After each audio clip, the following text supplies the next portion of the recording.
Pole kwa matokeo. Na shukuru nimeipokea.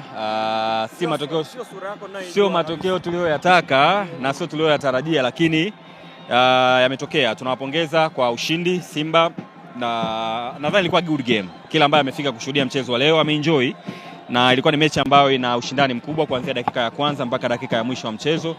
Tumepoteza, naenda kujipanga kwa ajili ya michezo inayofuata. Wapi nadhani Simba labda waliwazidi leo na mkahisi kama tunasema mlizidi? No, walifahamu ugumu wa mechi, na kusema ukweli sisi mechi zetu na Simba zinakuwaga ngumu sana kwa sababu Simba huwa wanatukamia. Yani wanatukamia sana. Simeona walivyotukamia hapa, wanatukamia sana. Kwa hiyo wanafanya mechi zetu zinakuwa ngumu.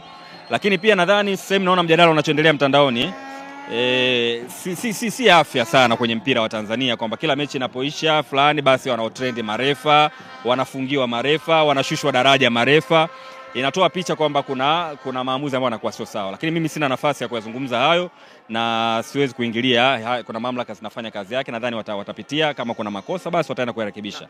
Lakini kimsingi sisi kama timu tunajivunia kwa performance nzuri, wachezaji wetu wamecheza vizuri, walikuwa na determination nzuri ya kupata matokeo ya ushindi, na utulivu tu kidogo ungeweza kuturahisisha kupata matokeo ya ushindi, lakini ni matokeo ya mpira, si mazuri, lakini tunayapokea, tunajipanga kwa ajili ya matokeo michezo mingine inayofuata. Masanza, Singida ni moja kati ya timu ambazo zinatazamwa kwa ukubwa sana, maana zina wachezaji wazuri, benchi la ufundi nzuri, lakini timu ambazo zinatajwa kuwa ni timu kongwe zimekuja hapa, zimeokota alama zote tatu dhidi ya timu ambayo inatajwa kuwa ni miongoni mwa timu nzuri. Pengine sasa inawaumiza kiasi gani? Ukipoteza mchezo wote lazima utaumia tu, kwa sababu ulikuwa unataka alama tatu hujazipata.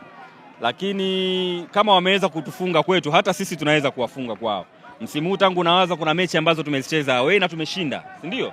Si kwamba tuliwafunga nao walifurahia kufungwa nyumbani kwao. Ni mpira wa miguu, unaweza ukashinda kokote, unaweza ukapoteza kokote. Kikubwa ni kwamba tunafurahi kuona timu yetu imezidi kuimarika, na tunaamini bado tuna safari ndefu ya kufanya vizuri, na tutafanya vizuri kwenye michezo mingine inayokuja. Semaji, jana Ahmed alizungumza kwamba uwanja huu haujashuhudia raza ya mnyama. Ni kama sasa wanasema akasema kwamba ni kama Londo watauzindua, na wamefanikiwa. Au uwanja ushazinduliwa siku nyingi. Wao hawakucheza hapa.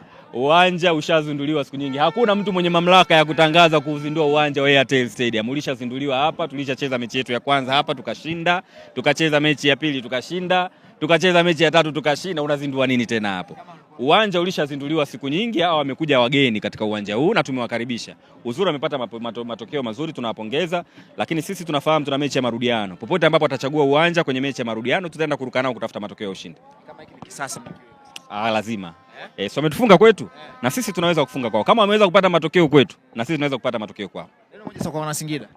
Niwape pole kwa matokeo haya, najua hawakuyafurahia, na wasiingie kwenye mitego ya kulalamika sana kuhusiana na vitu vinavyotokea kwenye mchezo wa mpira wa miguu. Kama wanaweza kupaza sauti ambayo italeta mabadiliko, wapaze sauti. Lakini kama wataona wanapaza sauti alafu mabadiliko hayatatokea, basi wajifunze kuona kwamba mpira wetu ndivyo ulivyo. Kuna changamoto zake nyingi, na bodi ya ligi pamoja na TFF wanajitahidi kila siku kuendelea kuzifanyia kazi, na tulipokee, tujipange kwa ajili ya michezo mingine. Shukrani na kila la heri. Asante sana.